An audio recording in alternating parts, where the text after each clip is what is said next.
you who know about smart home stuff, you probably have heard the term Zigbee.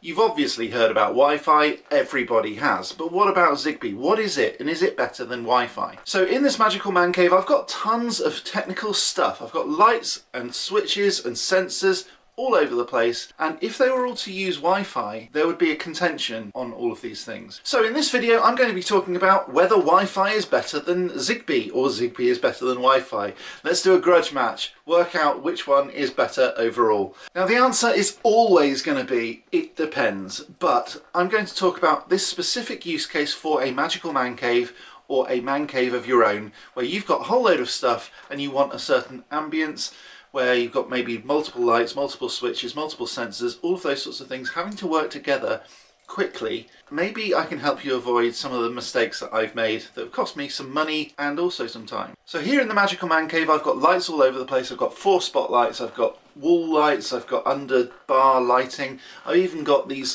fairy lights that you may or may not be able to see around here. I've got these sconces, the candle flicker bulbs, and I've got an underwater light for when I want it to look like we're underwater.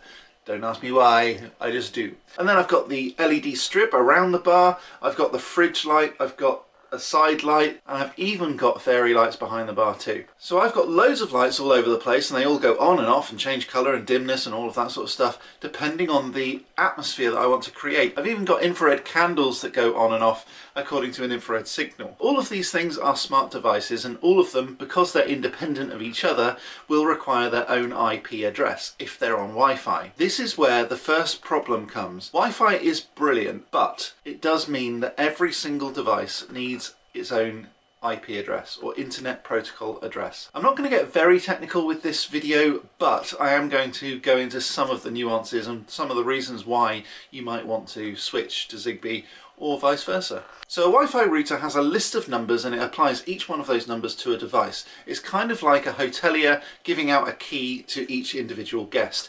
You wouldn't want people stepping into each other's rooms, and likewise you wouldn't want one IP address that's being given out to one device given out to another device, because otherwise when you say turn this one on, it will send it out to both. Okay, so that's kind of easy enough to understand, and we're not going to get into too much of the technical stuff. What happens though when you run out of keys or run out of those numbers? You just kind of have to fight for them.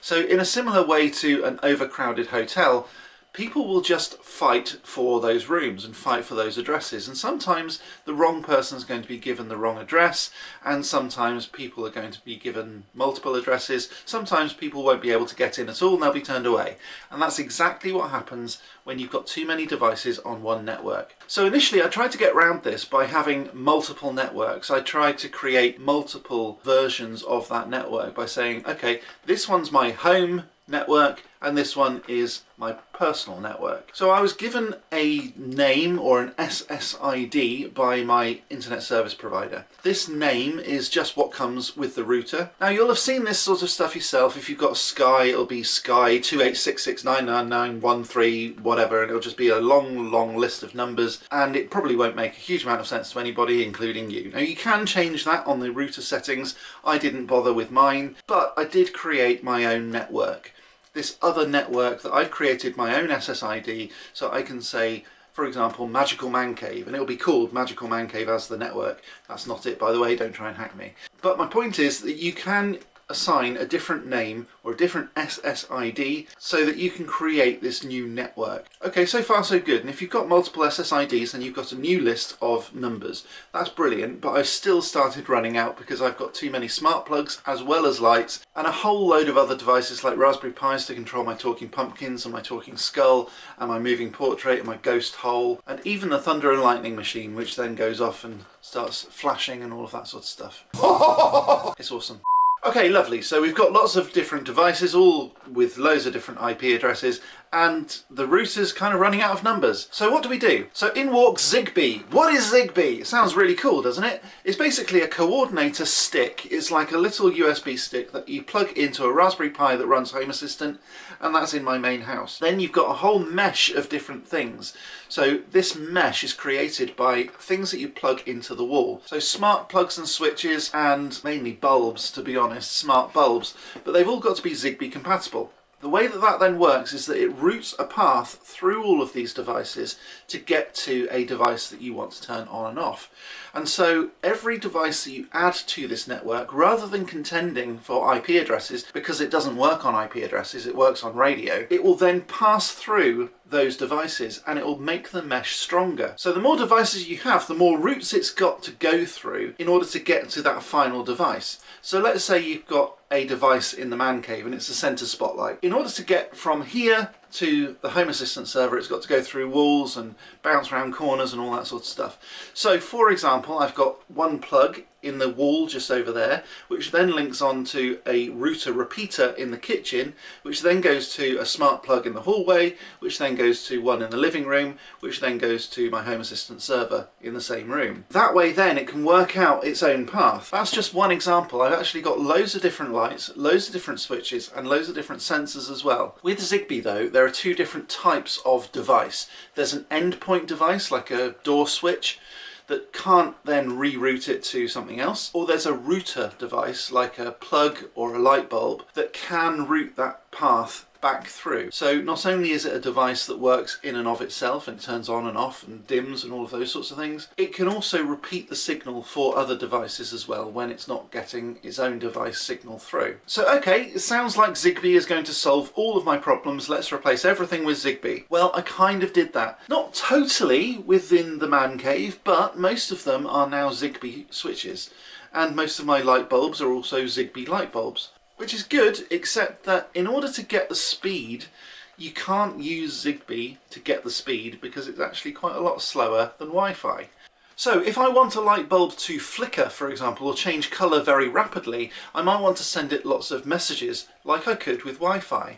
But because Zigbee is a bit slower, it can't update as fast. It can't update every 2 nanoseconds, for example. It will have to wait every third of a second.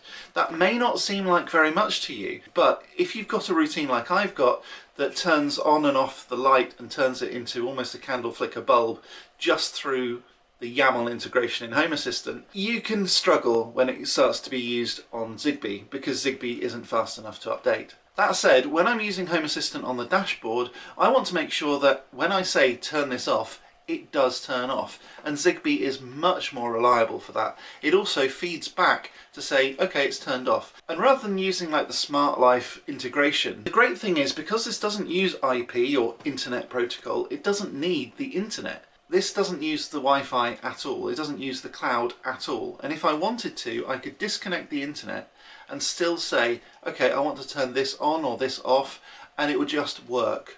With the voice integration with Home Assistant now, you don't need to be connected to the internet at all. For people who are interested in internet security, safety and privacy, that's a big deal. I myself have had stalkers and weirdos on the internet since I've been on the internet back in 1996. So I've had lots of strange encounters and strange people, and I want to protect my data as much as I possibly can. Normally this would be where I cut to an advert. I'm not going to do that because I'm not sponsored. Shame. So there you have it, Wi-Fi and Zigbee both have their benefits, both have their downsides, but I'd love to know your opinions down in the comments. I'm going to be back next time with some more magical awesomeness. Click that like button, subscribe and ding that bell, but until next time, as always, Stay magical.